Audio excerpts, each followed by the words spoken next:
जहां आहार शुद्ध होकर साधना होती है, अर्थ के प्रति बिल्कुल अपेक्षा नहीं होती है, शरीर सुख के लिए बिल्कुल कोई चाहत नहीं होती है, अहम गुरु प्रसाद से अपने आप गलित हो जाता है। जिसका देहाभिमान गलित हुआ है वही अध्यात्म की ऊंचाई पर पहुंचता है। भक्ति में दैन्यता, ज्ञान में निरपेक्षता। इतना दैन्य तृणादपि सुनीचेन, तृण से भी अपने को नीचा मानने वाला अहंकार गलित हो चुका है। और निरपेक्ष, संपूर्ण त्रिभुवन से स्थूल शरीर, सूक्ष्म शरीर, कारण शरीर, तीनों शरीरों से निरपेक्ष वो ब्रह्मबोध संपन्न महापुरुष अहंकार रहित होता है। इसलिए उपासक को ध्यान देना चाहिए, चाहे वो गृहस्थ उपासक हो या विरक्त, अहंकार का गलित हो जाना साधना का विशुद्ध फल है। जो जितना दैन्य उतना ही महान भक्त, जो जितना निरपेक्ष उतना ही महान बोध संपन्न ज्ञानी महात्मा। अगर ये दो महान आध्यात्मिक सद्गुण नहीं है तो उसका ज्ञान ज्ञान नहीं है और उसकी भक्ति अभी रंग नहीं लाई है। श्रीपाद प्रबोधानंद जी महाराज कह रहे हैं, हे भाई, मेरे प्रेम रस की रसरीति को आप श्रवण करो। पहली कृपा तो प्रियालाल की आपके ऊपर हुई कि मनुष्य देह दिया, पर यदि मानव देह प्राप्त करके आपने सत्संग नहीं सुना, साधु संग नहीं किया और हरि चरणों में प्रीति नहीं की, यदि सत्संग होगा तो निश्चित है हरिभजन में प्रीति, और हरिभजन में प्रीति तो हरि चरणों में प्रीति हो ही जाएगी। क्योंकि भजन न हो संग बिनु, भजन बिना नहीं प्रीति। यदि भजनानंदी प्रेमी महात्मा का संग ना हो तो भजन नहीं हो सकता, और भजन ना हो तो हरि चरणों में प्रीति नहीं होगी। दुर्लभ देह मनुष्य का पा करके यदि साधु संग में रति नहीं हुई तो हरि चरणों में प्रीति कैसे हो जाएगी। हे भाई, और ध्यान से सुना, ये महाप्रभु हितजू का ही स्वरूप है।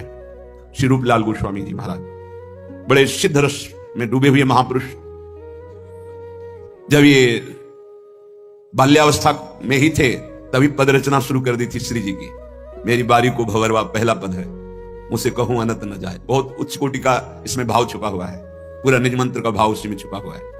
कह रहे हैं, जिसने पूर्व में हजारों बार भगवत कृपा से मनुष्य शरीर प्राप्त किया है और वो साधना करता रहा, तपस्या किया, ध्यान किया, अष्टांग योग, समाधि आदि, उसके पाप शुद्ध हुए तो हरि भक्ति उसके हृदय में अबाध, कोई भी विषय जिसकी भक्ति को बाधित ना करे उसे अबाध भक्ति कहते हैं। हजारों जन्म की तपस्या और साधना का फल हुआ कि हरि चरणों में अबाध भक्ति प्रकट हुई। अब जो अबाध हरि भक्ति प्रकट हुई हजारों जन्म की साधना तपस्या से, तो वो जब भक्ति अबाध अखंड भाव से करता है तब उसका फल प्रकट होता है कि ब्रज 84 कोष भूमि में वास करने का सौभाग्य प्राप्त होता है। ब्रज 84 कोष में जब ब्रज 84 कोष के अंतर्गत कोई बहुत साधन भक्ति करता है, उसका फल होता है कि वृंदावन, मेरो वृंदावन, प्राण वृंदावन, जीवन वृंदावन, ये उसके हृदय में आने लगता है। कोई प्रियालाल का निज प्रेमी आपकी तरफ करुणामयी दृष्टि से देखा और भाव बना दिया, तो इसी जन्म में जो हजारों जन्म की साधनाओं से अबाध भक्ति करने पर ब्रज 84 कोष का वास, ब्रज 84 कोष के वास का फल, वृंदावन का प्रेम, वृंदावन का आश्रय, इसका फल श्री प्रिया प्रीतम के चरणारविंद में अली रूप से, सहचरी रूप से सेवा का भाव सीधे प्राप्त हो गया। इसीलिए कहा गया है, तात स्वर्ग अपवर्ग सुख धरी तुलाए कंग, तूल ताय सकल मिली जो सुख लव सत्संग। जिसकी जिह्वा से हर समय राधा राधा राधा ऐसा निकलने लगा ना, आप विश्वास मानिए काम हो गया उसका। बहुत कृपालु हमारी लाडली जो है। भक्तमाल में लिखा हुआ है कि अगर कोई शास्त्रों बार हरि हरि कहे और एक बार किसी हरि भक्त का नाम ले तो बराबर हो जाता है। हरि इतने प्रसन्न हो जाते हैं कि अपने शास्त्र नाम में जितना खुश नहीं हुए एक भक्त के नाम में। जो भी कोई कहता है राधा राधा राधा, या देखो माई सुंदरता की सीमा, हमारे माई श्यामा जो को राज, मेरी महारानी श्री राधा रानी, तो लालजू अति आसक्त होकर उसकी तरफ, जब आप यहां राधा गाते हैं ना तो लालजू को कैसा लगता है तो वो जाने, लेकिन इस छाती को कैसा लगता है, सर्वस्व बलिहार करने का मन होता है। आपके चरण छुए, ऐसा लगता है जाकर साष्टांग दंडवत करें इनको जो प्यारी जू का नाम गा रहे हैं। ऐसा लगता है मुझ भिक्षुक के पास क्या है जो इनको दे दूं प्यारी जू के नाम के बदले में जो नाम सुना रहे हैं। जो हरिवंश को नाम सुनावे तन मन प्राण तासु बलिहारी, ये शरीर, ये प्राण, ये जीवन बलिहार है उसके ऊपर जो राधा नाम उच्चारण करता है। ये तो राधा नाम के स्वादी रसिकों की कृपा से किनका की बात है। राधा नाम का संपूर्ण महत्व और स्वाद तो लालजू महाराज जानते हैं। हरि रसना राधा राधा रट, स्वयं हरि की रसेंद्री राधा राधा, वो बंशी से राधा राधा राधा। जब किसी पर विशेष कृपा होती है श्री कृष्ण की, लाल रंगीलो गाइए ताते प्रीति रंगीली पाई। विशुद्ध कृपा जब होती है तब ये राधा नाम सुनने को मिलता है, तब राधा नाम जप में रति होती है। कह रहे हैं जैसे कमल है, उसको भंवरे को बुलाना नहीं पड़ता, भंवरा स्वयं आकर पराग का पान करने के लिए लुब्ध होकर बंदी बन जाता है। इतनी सामर्थ्य है, कोरे काठ में छेद कर दे, लेकिन कोमल कमल की पंखुड़ी को नहीं छेद सकता यह अनुराग। ऐसे ही जो राधा उच्चारण किया तो श्री कृष्ण विवश होकर के उसके समीप हर समय रहते हैं। राधा बोल रहे हैं, लालजू महाराज समीप हैं, राधा राधा राधा। केवल इतना ही नहीं, एक दिन आएगा राधा राधा बोलते रहो, सामने तुम्हें दिखाई देंगे श्याम सुंदर बंसी बजाते हुए। ये केवल हम भावुकतावश नहीं बोल रहे हैं, ये जीवन भावुकता वाला नहीं है, सन्यास का जीवन रहा है जो तर्क प्रधान रहा है, केवल भावुकता वाला नहीं कि सुना और आपको सुना रहे हैं। अम्बरीश जी को पता नहीं था कि मेरे पीछे भगवान ने सुदर्शन चक्र सुरक्षा में लगा दिया। जब दुर्वासा जी ने अपने तप बल का प्रयोग भक्त को धमकाने मिटाने के लिए प्रयोग किया तो सुदर्शन चक्र प्रकाशित हो गए। ऐसे जो राधा राधा बोलता है, सर्व सामर्थ्यशाली भगवान उसके पीछे डोलते हैं। सर्वाश्चर्य में भगवान है, इसीलिए उसका जीवन सर्वाश्चर्य में हो जाता है जो राधा नाम जपता है। अगर राधा राधा चल रहा है तो भगवत साक्षात्कार दुर्लभ नहीं है, जबरदस्ती आपको प्रभु बिना बुलाए आपको दर्शन देंगे। आप केवल जप कर देखिए, जब कोई राधा राधा राधा ऐसा नाम जप करता है तो हरि अपने को ऋणी मानते हैं कि आपने मुझे राधा नाम सुना दिया। कहीं भी रहो, यदि राधा राधा नाम उच्चारण करते हो और पापाचरण से बचते हो तो इसी जन्म में आप देख लेना आपकी लौकिक और पारलौकिक उन्नति कैसी होती है। और जीवन की शाम होते होते धाम में प्रीति और शरीर छूटकर इसी नित्य धाम किशोरी किशोर के समीप निश्चित वास मिलेगा, क्योंकि ये वाणी सिद्ध महापुरुषों की है जो वेद नेति नेति करके वर्णन करते हैं। उस रस का यह करके वर्णन करने वाले यहाँ वेद रसिकन की वाणी, यहाँ प्रमाण रसिक जन है। कह रहे हैं जो राधा नाम का आराधन करता है सिंहासन में विराजमान कर, जो राधा नाम का जप करता है, जो राधा नाम का कीर्तन करता है, हरि उसके ऋणी हो जाते हैं और उसका अंतिम विश्राम हाथ पकड़कर स्वयं हरि उसे वृंदावन धाम में देते हैं, प्रगट या चिदानंद वृंदावन धाम। इसलिए बैठा लो इसे चित्त में, भटकने की आवश्यकता नहीं। यदि इस जन्म में आपने राधा नाम की अनन्यता स्वीकार कर ली तो समझ लो हजारों जन्म तुम्हारे जो नाना प्रकार के शुभ और अशुभ कर्म किए हैं, करोड़ों जन्म तुम्हारे जो व्यर्थ गए, वो सब सार्थक हो जाएंगे। सब अशुभ कर्म भस्म हो जाएंगे। शुभ अशुभ दोनों हमारे बंधन कारक हैं। शरण निरापक पद रमित सकल अशुभ शुभ नंश देत सहज निश्चल भगत सुजय जय श्री हरिवंश। करोड़ों साधनाओं का जो फल है वो राधा नाम जापक को जो फल मिलेगा उसकी समानता नहीं कर सकता। फिर हम कह रहे हैं आपके विश्वास के लिए बार बार, ये केवल हम भावुकतावश नहीं कह रहे हैं, नहीं, वेदांत मार्ग के पथिक संन्यास मार्ग का इसका मतलब है सब साधनों का जो सांगोपांग सनातन मर्यादा के अनुसार है उनका अनुष्ठान करते हुए जब लाडली जी की अहेतु की कृपा हुई तब ये प्रसाद जो आपको मिल रहा है ये राधा नाम का प्रसाद है। ये केवल पूरी भावुकतावश नहीं है।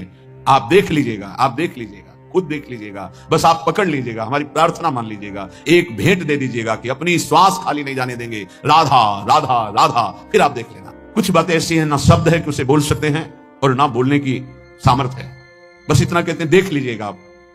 आप अगर राधा राधा जपते हैं तो धैर्य पूर्वक रहिएगा, किसी प्रलोभन में न छोड़िएगा और किसी दुख विपत्ति में मत छोड़िएगा। ये मत सोचिए कि राधा नाम का फल प्रकाशित नहीं हुआ, नहीं, वो ऐसा फल तैयार हो रहा है जिसमें सुधा अमृत भरा हुआ है, निहाल हो जाओगे। बस पकड़ लीजिए। यदि आपको श्री जी के नाम रटने का स्वभाव बन जाए बस फिर आप देख लेना, ये परम धन है, परम ज्ञान है, परम अमृत है। इसलिए बार बार कहता हूं ये परम ज्ञान है। उस शुद्ध ज्ञान के मार्ग को महादेव जी की कृपा से, फिर इस प्रेम के मार्ग को हिताचार्य की कृपा से, तब ये जो बात बोल रहे हैं रसिकों की उसको पकड़ो। इसमें अपार सुख, अपार करुणा। खास बात, हम अपराधी जीव हैं, हमसे सैकड़ों अपराध बने, सैकड़ों गलतियां बनी हैं, बन रही हैं, हो सकता है आगे भी बन जाए। लाडली जब कोई बोला राधा तो महाराज अनंत ब्रह्मांडों के न्यायाधीश स्वामी हैं, तत्काल उसके रजिस्टर को ही हटा देते, आगे लिखेंगे ही नहीं। अगर कहीं वो आपकी चरण दास्ता में लग चुका है तो उसकी महिमा का फिर क्या वर्णन। हमारे जीवन राधा नाम। अखंड भगवत सुमिरन में डूबे हुए ब्रह्मबोध संपन्न महापुरुष पूज्य राधा बाबा, सब वेदांत धूल धूसरित हो गया और अंतिम लीला राधा राधा राधा राधा गीता वाटिका में ही संपूर्ण जीवन राधा नाम में समर्पित कर। ऐसे कितने महान ज्ञानी महात्मा, योगी महात्मा जो संपूर्ण साधनों का सार फल पाया, राधा नाम और जीवन समर्पित कर दिया। हम आप क्या है, हमारे आपके ऊपर तो अहेतु की कृपा है, कोई साधन नहीं, कोई बल नहीं, कृपा से केवल हम राधा नाम सुन रहे हैं, राधा नाम जप रहे हैं। जिसकी जिह्वा से राधा राधा राधा, उसे नित्य किशोरी किशोर का सानिध्य वृंदावन धाम का चिदानंदमय स्वरूप और उसमें वास ये अवश्य प्राप्त होता है। जिसकी जिह्वा पे राधा नाम, विश्वास कर लीजिए, राधा राधा राधा, मानो आप संपूर्ण माया पर विजय प्राप्त कर लिए। ये ऐसी फिसलन वाली माया है कि बड़े बड़े फिसल जाते हैं, और साधना में फिसल गया फिर साधना का जो प्रकाश होता है वो नहीं होता। लेकिन शरण में है, शरणागत है, राधा राधा उच्चारण कर रहा है, तो फिसल गया भी तो गोद में रहता है। विश्वास कीजिए, फिसल गया भी तो नामे भक्ता प्रणश्यति, उसका पतन या नाश नहीं हो जाएगा। बड़ी कृपा महारानी जी की, अलबेली सरकार की बड़ी कृपा, जो बात समझ में आ जाए। यदि राधा नाम जब चल रहा है तो आप ये समझ लो किसी का साप आपके ऊपर लागू नहीं होगा। दैहिक दैविक भौतिक ताप आपको ताप नहीं पहुंचा सकते, कोई भयानक पाप आपको दंड नहीं दे सकता, कोई भी साप ताप रोग दुख दोष ये आपको परास्त नहीं कर पाएंगे यदि राधा नाम चल रहा। बिल्कुल सत्य मान लीजिए। बड़े बड़े साधनों का अनुष्ठान करने पर भी चित्त की वो स्थिति नहीं होती जो शरण में आ जाकर राधा राधा पुकारने पे होती है। अहो भाग्य जिनके हृदय में प्यारी जो की शरणागति प्रकट हो गई। ये वृंदावन धाम की कृपा से होती, इसलिए श्रीपाद वृंदावन वृंदावन बार बार मांग रहे हैं, क्योंकि आप रज में बैठे हैं, आपको बहुत सहज लग रहा है, असीम कृपा हुई है तब आप यहां बैठे हैं। नहीं, यहां सोच नहीं सकता कोई वृंदावन वृंदावन, आ नहीं सकता वृंदावन, फिर आप यहां बैठे हैं। निश्चित मेरे लाडली की अपार कृपा आपके ऊपर हुई है। ये याचना करते हैं लाडली जो हमें अपने श्रीधाम वृंदावन में, आज भी गोपीश्वर बने महादेव जी विराजमान हैं। जैसे कोई अरबपति या शंखपति है, हम फुटपाथ में भीख मांगने वाले, और वो हमें गोद में ले ले तो तत्काल खरबपति बन गए। ऐसे ही कृपा ने हमें स्वीकार कर लिया। जो बड़े बड़ों के लिए दुर्लभ है, कृपा से हमें सुलभ हो गया। कभी एकांत में बैठकर अपने ऊपर जो कृपा है उसको सोचकर रोना आया? नहीं, बस अपने लिए रोना आया, अपनी कामनाओं की पूर्ति, अपने दुख अपने सुख, इसी के लिए। कभी एक बार सोचा प्रभु ने आप पर कितनी कृपा की है? आप सोचिए कितनी कृपा है। आप सत्संग में बैठे हैं, कहां बैठे हैं? सीधाम वृंदावन में बैठे, पावन यमुना के पुलिन की रेती में बैठे। यहीं से यमुना प्रवाहित होती थी, इधर से, अब वो इधर हो गई है समय के अनुसार। कितनी कृपा हम पर है। बड़े बड़े महात्मा ऋषि मुनि जिस तप के द्वारा हरि को प्रसन्न करना चाहते हैं, वो हरि बिना किसी चाह के आपके पीछे डोलेंगे यदि राधा नाम आपकी जिह्वा पे चल रहा है। एक बार वृंदावन आ गए हो, फिर संसार में लौट गए हो, राधा राधा जब कभी सुमिरन कर लिया है, पक्का यमराज जी की ताकत नहीं कि आपके सामने यमदूतों को भेज दें। श्रीपाद प्रबोधानंद जी ने वृंदावन महिमामृत में वर्णन किया है। एक पुष्प वृंदावन का सूंघ लिया है, एक बार वृंदावन की रज में आ गए हैं, भले आपके अंदर कोई श्रद्धा विश्वास नहीं है, एक बार यमुना के पावन जल का स्पर्श करते हुए वायु वृंदावन की रज को लेकर आपके ऊपर पड़ गई, अब आप कभी नर्क नहीं जाएंगे। रज तो उड़ी लागे तने पीवे जमुना तो नहीं तुम्हारी श्रद्धा है तो भी अग्नि में श्रद्धा करो ना करो, उसमें दाहिका शक्ति है, जला देगी। विष में मारण शक्ति है, श्रद्धा श्रद्धा कैसे भी पी जाओ मार देगी। अमृत में अमृत तो है, वो चाहे श्रद्धा से पियो चाहे श्रद्धा से अमर कर देगा। ऐसे ही वृंदावन में तारण शक्ति है, राधा नाम में प्रेम शक्ति है, हरि को अधीन करने की शक्ति है। श्रद्धा हो या ना हो, आप रटो राधा राधा, आप वृंदावन की रज का सेवन करो, फिर देखो इसकी अपार महिमा जो बड़ी बड़ी साधनाओं से नहीं पूर्ण होती।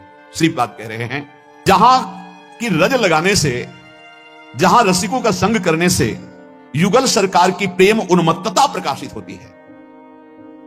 देखो इतना तो गांठ बांध लो कि बिना भगवत प्रेमी महात्माओं की चरण रज के, उच्छिष्ट के, वचन के, कृपा के, प्रियालाल का प्रेम साधनों से नहीं होता। यह गुण साधनते नहीं हुई तुम्हारी कृपा पाओ कोई कोई। कोई कोई कौन? जो रसिक चरण अनुरागी हैं, जो रसिक चरण रज सेवी हैं, जो रसिक चरणामृत पान करने वाले, जो रसिक उच्छिष्टामृत का पान करने वाले हैं। अगर ये तो वृंदावन प्रेम की बात है, कहीं भी नाम में प्रेम, श्री कृष्ण रूप में प्रेम, श्री कृष्ण लीला में प्रेम, इन तीन की बड़ी महिमा गाई गई है। भक्त चरण रज, भक्त चरणामृत और भक्त उच्छिष्ट। ये नहीं देखा गया कि ये भक्त किस कुल का है, किस जाति का है, ये सब वो प्रभु का भक्त है, उसका उच्छिष्ट मिला और अनुराग बढ़ गया हृदय में। एक प्रसंग आता है एक कालिदास नाम के महान भागवत का। जो भगवत प्रेमी महात्मा जन होते हैं उनकी जाति पर दृष्टि रख लेने से अपराध लगता है, ये ध्यान रखने का विषय है। कभी भक्तों की जाति पर, वैसे प्रायः बहिर्मुख लोग इस बात पर ध्यान देते, वो कौन, वो अमुक कुल के, उच्च कुल यादव। भाई देखो जंगहे लोहा में कोई भी ऐसी ताकत नहीं कि मुकुट बन के चमके। पारस मणि छू गया, अब आप उसे जंगहा लोहा नहीं कह सकते। वो लोहा स्वर्ण बन जाता है और वो मुकुट आदि प्रभु के आभूषणों के काम में आता है।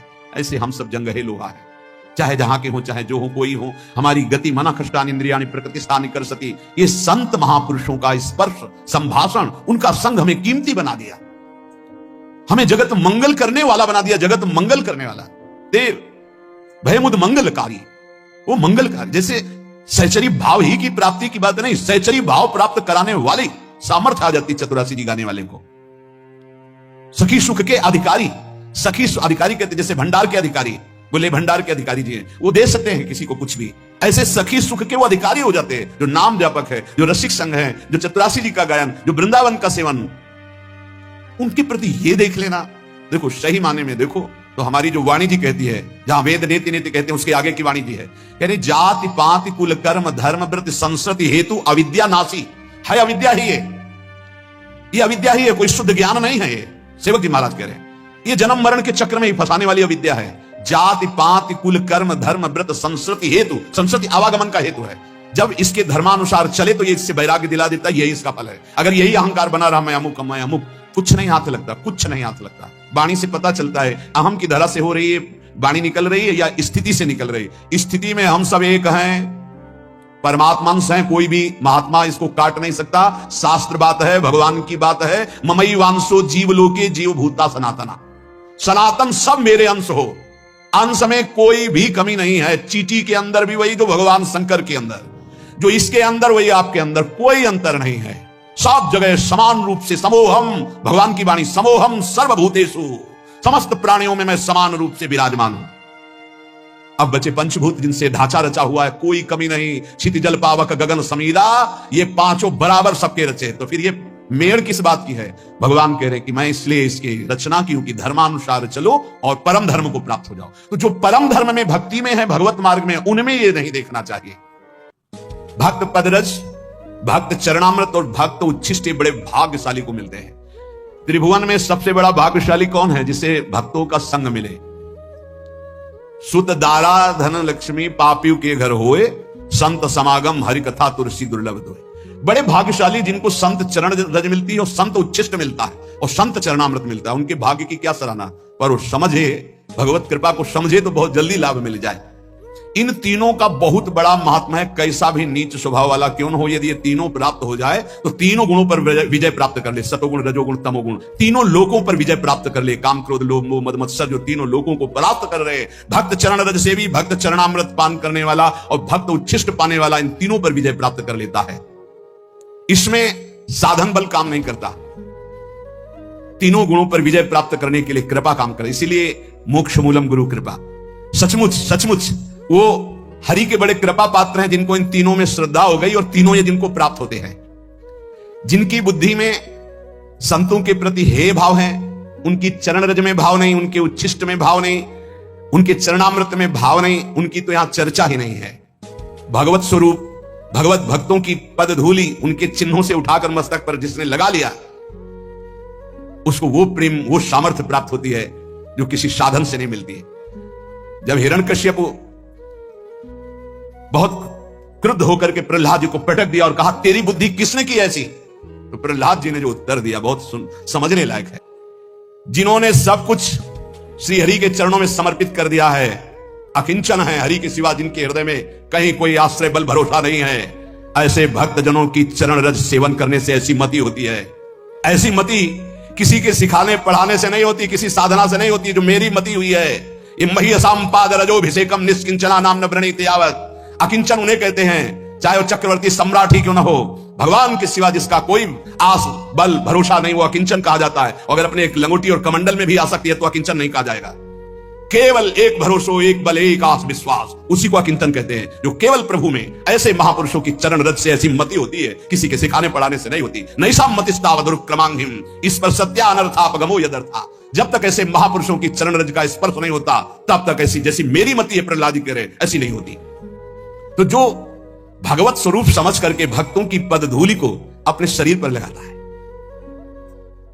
ये बड़े सौभाग्य का विषय होता है। ये वृंदावन सब भक्तों की चरण धूलि है। अनंत भक्त हो गए गोपीजनों से लेकर सब। बड़े भाग्यशाली हैं जो रज का सेवन करते हैं और जो भक्त का चरणामृत पीते हैं। कहां ढूंढोगे भक्त का चरणामृत? राधा कुंड, मानसी गंगा, मान सरोवर, ये सब भक्तों के अवगाहन किए हुए कुंड हैं, बहुत सनातन से हैं। इनका आचमन मतलब लाखों भक्तों का चरणामृत। इनकी समानता कोई भी तीर्थ नहीं कर सकता। मानसी गंगा, राधा कुंड, मानसरोवर, अप्सरा कुंड, उद्धव कुंड, जो हमारे ब्रजमंडल के कुंड है, इनकी समानता। बड़े बड़े महाभागवत प्रियालाल के प्रेम में डूबे हुए अवगाहन करते हैं और वो चरणामृत पान रख लो, 2 बूंद ले लो, 2 बूंद ले लो। राधा कुंड का जल, मानसरोवर, ये सब संत चरण अमृत है, पक्का समझ लो। और उच्छिष्टामृत कहां से लें? रोज भक्त की जूठन किसी महान सौभाग्यशाली को मिलती है, ऐसे थोड़ी मिलती। तो ये जो राधा राधा बोल रहे ना, ये उच्छिष्टामृत है। जीवन में जो स्वाद लिया वही बोल रहे, यही है। ये भक्तों के द्वारा स्वाद लिया हुआ है, इसका पान करो। वो उच्छिष्ट तो कहां सबको थोड़ी मिलता है कभी ऐसा। ये उच्छिष्ट सबको मिल रहा है, उस उच्छिष्ट का फल है। इस उच्छिष्ट में रति हो जाए, अगर इसमें नहीं हुई तो क्या फायदा है? फायदा क्या? महाप्रसाद, भगवान नाम, वैष्णवों में भगवत भाव, श्री विग्रह में साक्षात भगवान का स्वरूप, चरणामृत में भाव। ये पहचान है कि आखिरी जन्म है इसका।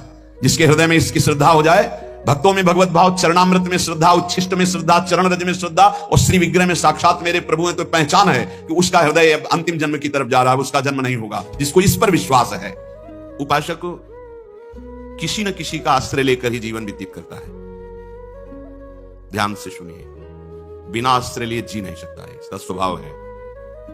स्त्री के आसक्त आश्रय या पुरुष शरीर के आसक्त आश्रय या अमुक नशे के या अमुक पदार्थ के या अमुक पदवी के या अपने शरीर के, कहीं ना कहीं एक आश्रय नहीं, अनेक आश्रय लिए है। इसका स्वभाव है आश्रय लेना। देख लीजिए आप, इसका स्वभाव है आश्रय लेना। ये बिना आश्रय के एक क्षण नहीं रह सकता। जब उसको कोई आश्रय नजर नहीं आता है तो मृत्यु का आश्रय ले लेता है। मरना अच्छा है, मेरा कोई नहीं, पर वो रास्ता नहीं जानता कि अन्य आश्रय का त्याग करके एक महाआश्रय महाबल है, वो है श्री हरि। अगर इनका आश्रय ले ले तो अविनाशी का बच्चा अविनाशी पद में प्रतिष्ठित है, उसे ऐसा अनुभव हो जाए। किसी न किसी का आश्रय लेना जीव का स्वभाव है। ये बहुत धोखा है हमारे साथ। हम अपने शरीर का आश्रय ले लेते हैं, मन का आश्रय ले लेते हैं, बुद्धि का आश्रय ले लेते हैं, इंद्रियों का आश्रय। बाहर तो फैला हुआ है आश्रय, फैला हुआ है। मित्र का आश्रय, पति का आश्रय, पुत्र का आश्रय, धन का आश्रय, विद्या का आश्रय, क्या क्या। और हमें योगम युंजन मदाश्रया, केवल श्री भगवान का आश्रय लेना। ये साधारण बात नहीं है, कहने में तो आ गया, लेकिन ये साधारण बात नहीं। फैल पर मन सिमटत नाही, इंद्रिन लेनी जीत। इंद्रियों ने हमें अपने अधीन कर लिया और मन अन्य आश्रय में इतना फैल गया है।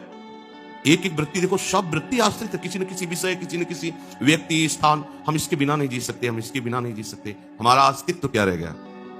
लोग इतनी मूढ़ता में हैं कि वो समझते हैं शास्त्र की पराधीनता, ईश्वर की पराधीनता, गुरु की पराधीनता या वयोवृद्ध सदगुरुदेव के समान जो संत जन, ज्ञानी जन हैं, इनकी पराधीनता नहीं।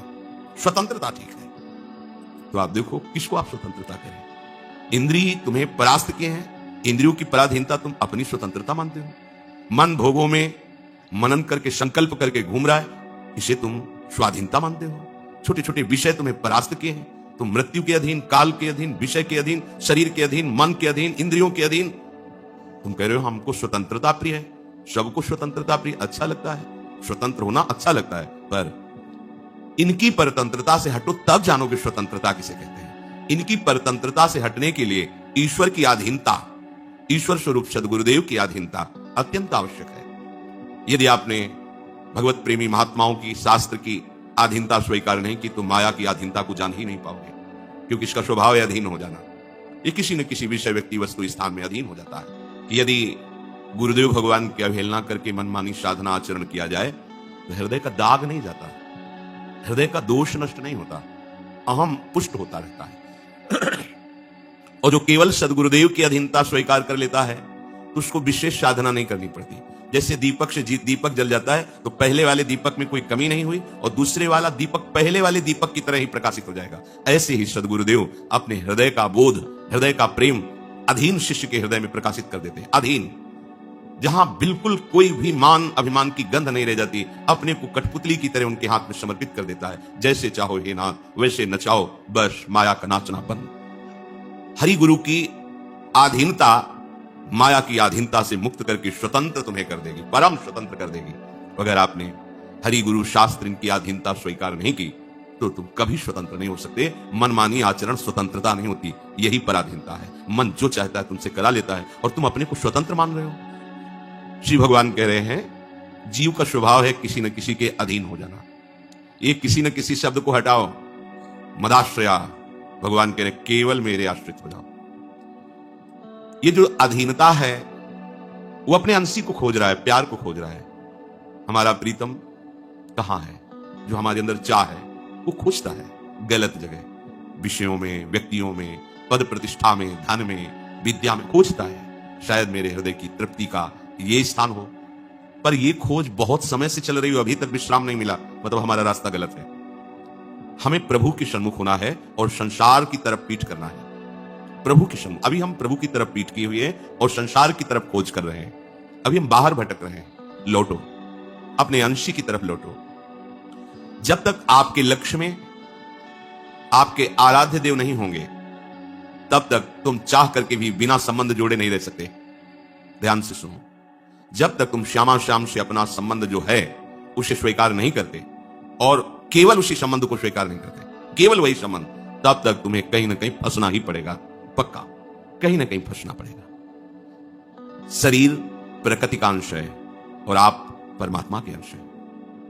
प्रकृति की किसी भी वस्तु, व्यक्ति, स्थान से आपकी तृप्ति कभी ना हुई है, ना हो रही है और ना होगी, क्योंकि आप परमात्मा के अंश हैं। तो आपको प्रभु से ही तृप्ति होगी। जहां हमारे अंशी मिले तो हृदय कह पड़ता है अब कछुनाथ न चाहे। यदि आप शांति चाहते हो, आनंद चाहते हो, सुख चाहते हो, दुख से बचना चाहते हो तो मदाश्रया, ये बड़े प्रेम की बात है। आप भगवान के आश्रित हो जाएंगे तो कुछ बढ़ थोड़ी जाएगा भगवान का, कि भगवान चाह करके करेंगे तुम मुझे प्रणाम करो, मेरा गुणगान करो। अरे उनका गुणगान तो वेद करते करते, भगवान शेष जी, बड़े बड़े महापुरुष करते करते अभी तक अंत नहीं पाए हैं। वो अनंत हैं, वो तो हमारे कल्याण के लिए, हमारे आनंद के लिए बोल रहे हैं। आपको सर्वोपरि प्रभु की शरणागति स्वीकार करनी है। आश्रय, सहारा, अवलंबन एकमात्र केवल प्रभु का, विश्वास एकमात्र प्रभु का। प्रभु का नाम है असरण शरण। पहले अशरण हो, कोई तुम्हारा नहीं है रक्षा करने वाला, कोई तुम्हारी चाहत को पूर्ण कर सके ऐसा त्रिभुवन में न वस्तु है, न व्यक्ति है, न स्थान है, न पद प्रतिष्ठा है। पहले अशरण हो। हम लोग अशरण नहीं होते तो भी शरण कैसे हो जाएंगे? जो किसी का भी आश्रय नहीं लेकर प्रभु की तरफ चल पड़ता है, प्रभु उसके हाथ में अपने को दे देते हैं, बिकानो, बिक जाते हैं। वो इतने महाप्रेमी हैं। बड़ो विरद, इनका बहुत बड़ा प्रण है कि जो अन्य आश्रयों का त्याग कर इनकी शरण में आ जाता है, चाहे जितना बड़ा पापी क्यों न हो, हिंसक हो, पातिकी हो, शास्त्रद्रोही, कैसा भी अपराधी हो, भगवान का प्रण है कि उसे पावन कर देते हैं, उसे महात्मा बना देते हैं और ऐसा उसके पीछे पीछे डुलने लगते हैं, ऐसा बना देते हैं। ये हमारे प्रभु का स्वभाव और प्रभाव है। जो जान गया उसको फिर और कुछ सुहाता नहीं।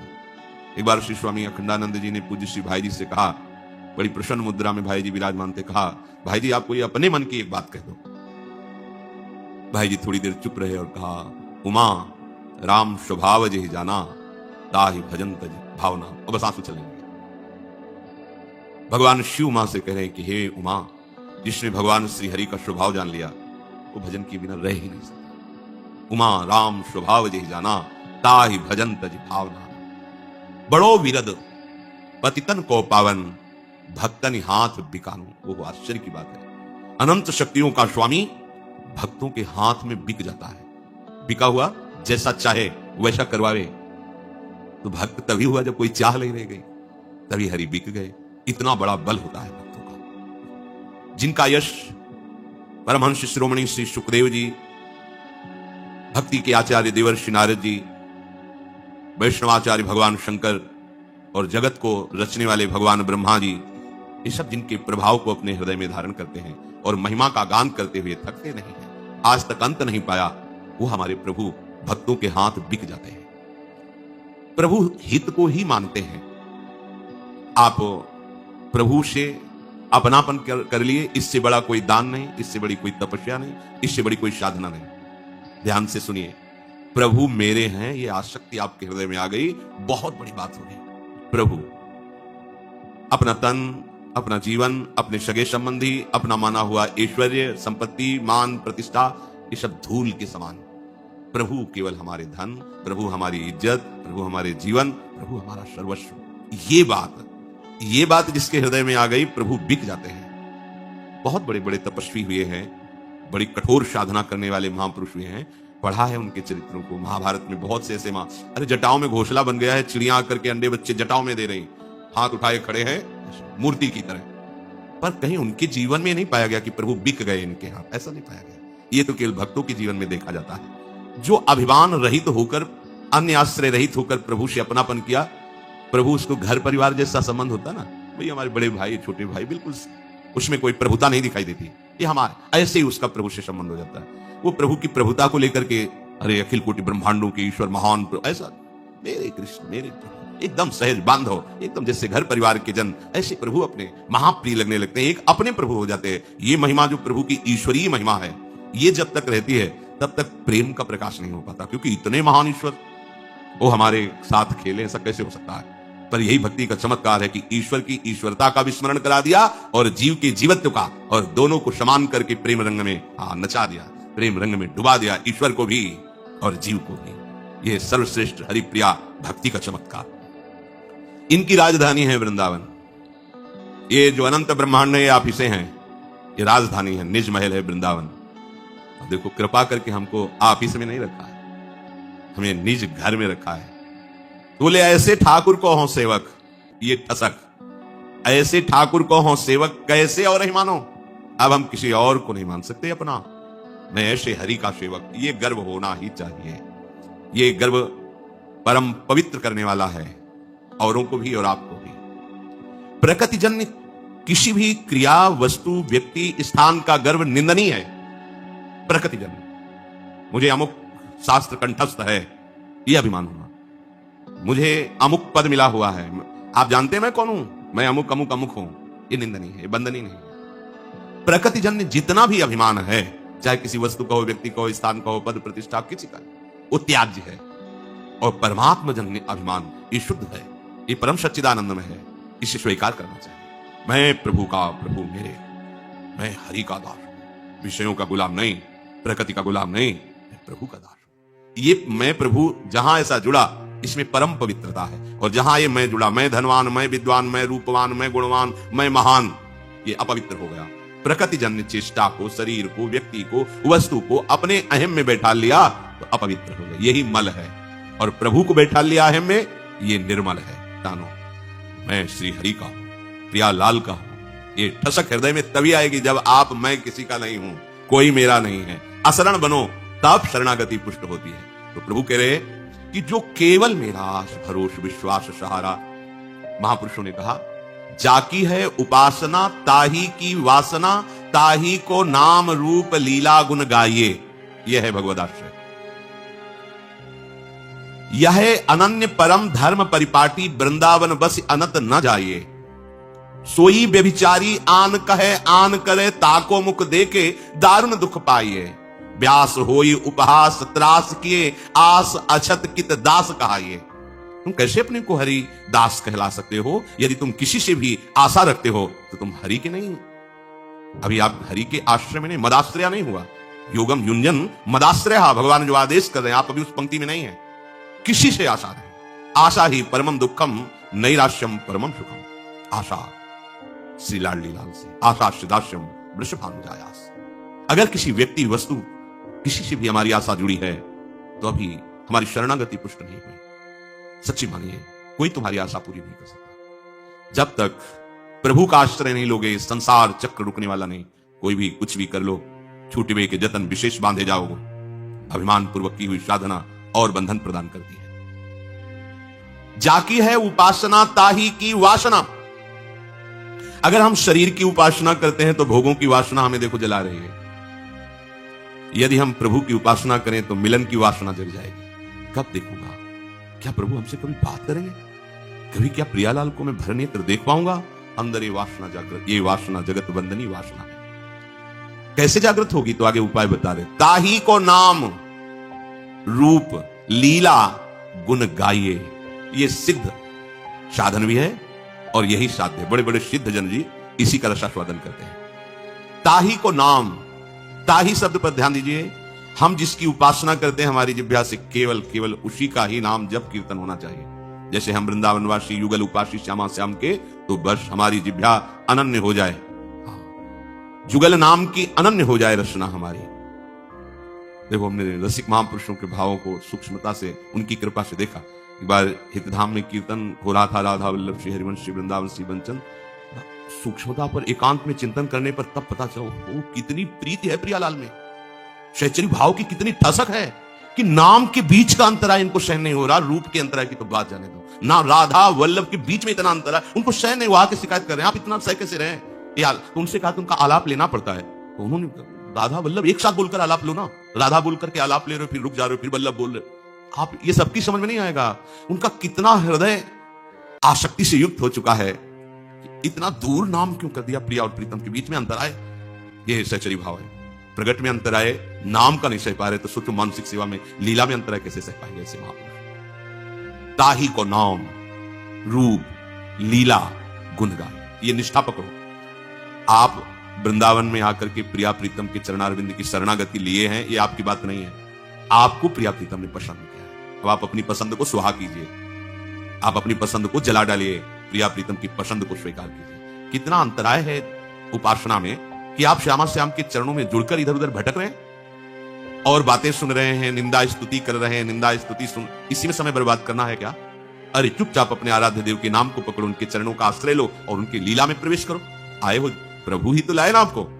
अगर आपने चयन किया है, आपको अहंकार है, तो आपकी सामर्थ्य नहीं थी कि आप यहां तक आ सके, पक्की बात। अगर आप ये बात स्वीकार करते हैं कि प्रियालाल ने स्वयं हमें स्वीकार किया है, तो फिर आपका संशय कैसा? जहां आपको जोड़ दिया जिस नाम रूप में, आसक्त हो जाओ। हरिराम व्यास जी कह रहे हैं यही है अनन्य परम धर्म परिपाटी, यह है अनन्य मार्ग। अगर आप सीधा वृंदावन का आश्रय, श्री प्रिया प्रीतम का आश्रय, उनका नाम, उनका रूप, उनकी लीला, उनके गुण के अलावा कुछ स्वीकार करते हैं, सोई व्यभिचारी आनक है। वो व्यभिचारी भक्ति में वो व्यभिचार है। अव्यभिचारिणी भक्ति भगवान को ऐसे अधीन कर लेती है जैसे पतिव्रता अपने पति को। हमारे आराध्य देव के नाम की ऐसी ठसक होनी चाहिए। सामने वाला अपने आराध्य देव का नाम ले रहा है, तो हम अपने आराध्य देव का नाम ले रहे हैं, हम अपने ही आराध्य देव की जय बोलेंगे। हमारे ही आराध्य देव सब रूपों में है, पक्का पता है, पर हमें गुरु जी ने जो नाम दिया बस उसी की जय बोलेंगे। उनके अनंत नामों में ये सब नाम हैं, पर जो गुरु मुख से मिला हुआ आराध्य देव का रूप, उनका नाम, उनकी उपासना, उसकी अनंत। मानो सबसे बड़ी समझने वाली संसार की जो प्रतिष्ठा है उसको धूल दूसरित कर रहे हैं, कोई परवाह नहीं। हमारे व्यवहार से लोगों के मन में क्या विचार आएगा इसकी कोई परवाह नहीं। लोग सोचना है जिनको सोचते रहे। दुनिया भर के विचारों का हमने कोई ठेका थोड़ी ले लिया है। हमें तो जिसमें प्रसन्नता होगी, जिस काम में हमारा अंतःकरण सुखी और शांत होगा, हम तो वही करेंगे। लोग बकते हैं तो बकते रहे, हम किसी का मुंह थोड़े ही सी सकते हैं। ऐसी भावना। पाठशाला में विद्यार्थियों को पढ़ा रहे हैं तो पढ़ाते पढ़ाते बीच बीच में ऐसी हंसी की बात कह देते हैं कि विद्यार्थी और स्वयं खिलखिला करके हंस उठते। किसी लड़के को पाठ याद नहीं होता तो उसे आंख निकाल करके बड़ी डांटते हुए जहां फटकार लगानी चाहिए वहां आप प्रेम के साथ कहते, ए भाई, अगर तोती की धुन की तरह रटते तो क्या अभी तक याद नहीं हो जाता? अनद्यतरेण लुट व्याकरण का बार बार अगर इसे रटो तो ये आपको याद हो जाएगा। लड़के जब ये नकल करते हुए हंसते तोते किसी, तो सब बालक हंस देते। दूसरे जो पंडित लोग देखते हैं वो देखते हैं कि इनको गंभीर होना चाहिए, ये ऐसे हंसी मजाक करते रहते हैं।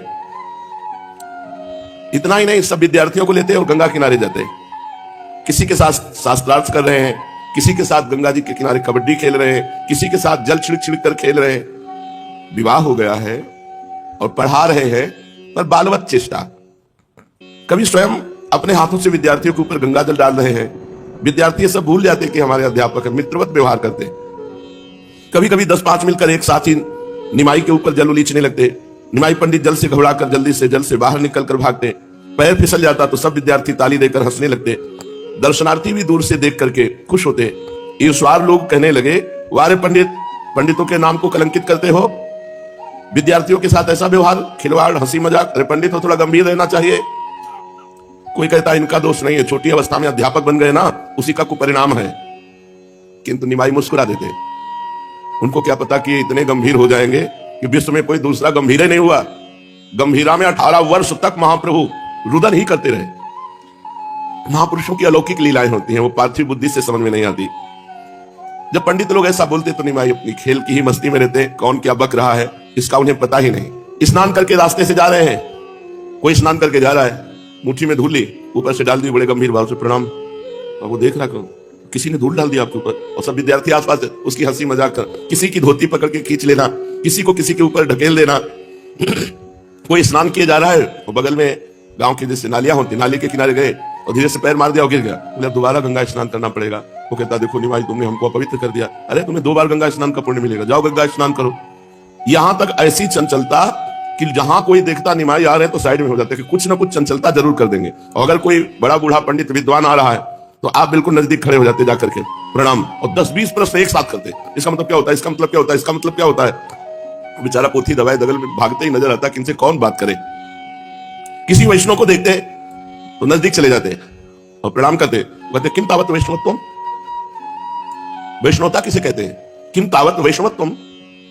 वो बेचारा इनके मुख की तरफ देखता, उससे ऊर्ध्व पुंड्रेन किम स्यात्, ऐसे तिलक क्यों लगाते हो, इसका क्या मतलब है। बेचारा क्या उत्तर दे, पीछा छुड़ा करके भागता और कहता जाता घोर कलयुग आ गया है। देखो ये पंडित होकर वैष्णव का उपहास करते हैं, निंदा करते हैं। किसको पता कि वैष्णव के आचार्य है, किसको पता है। उन दिनों अद्वैताचार्य की पाठशाला में चटगांव निवासी मुकुंद दत्त नामक एक विद्यार्थी पढ़ते थे। वो परम वैष्णव थे, उनके चेहरे से सौम्यता टपकती थी, उनका कंठ बड़ा ही मनोहर था। वह अद्वैताचार्य की सभा में पद संकीर्तन किया करते थे, बड़ा सुमधुर गान, भक्तों की चित्त को आनंदित किया करते थे। निमाई मन ही मन बहुत आदर और प्रेम करते मुकुंद दत्त जी का, किंतु ऊपर से वही छेड़खानी। जब मिल जाते तो पकड़ के लेते कपड़ा और न्याय के प्रश्न पूछने लगते। न्याय ग्रंथ है एक, वहां जोड़कर कहते बाबा मुझे माफ करो, मैं तो वैष्णव हूं, ये न्याय की मैं क्या बातें जानूं। तो वैष्णव शास्त्रों का अध्ययन किए हो, महाप्रभु पूछते कुछ तो किया ही हो, तो बोलो वैष्णव की परिभाषा क्या है, बताओ वैष्णव के लक्षण कितने हैं। मुकुंद कहते भाई हम तुम्हारे पैर छूते, हमें जाने दो, हमको घेरो मत, कैसे भी पिंड छोड़ोगे तुम, तो कौन सा भूत तुम्हारे सवार है कि किसी को नहीं बख्श सकते हो, सबको छेड़ते हो। हमें इतना ज्ञान नहीं हो, इतना समय नहीं कि हम आपके प्रश्नों का उत्तर दें। इस प्रकार कह करके अपनी धोती समेट कर दौड़ भागते, तब पिंड छूटता।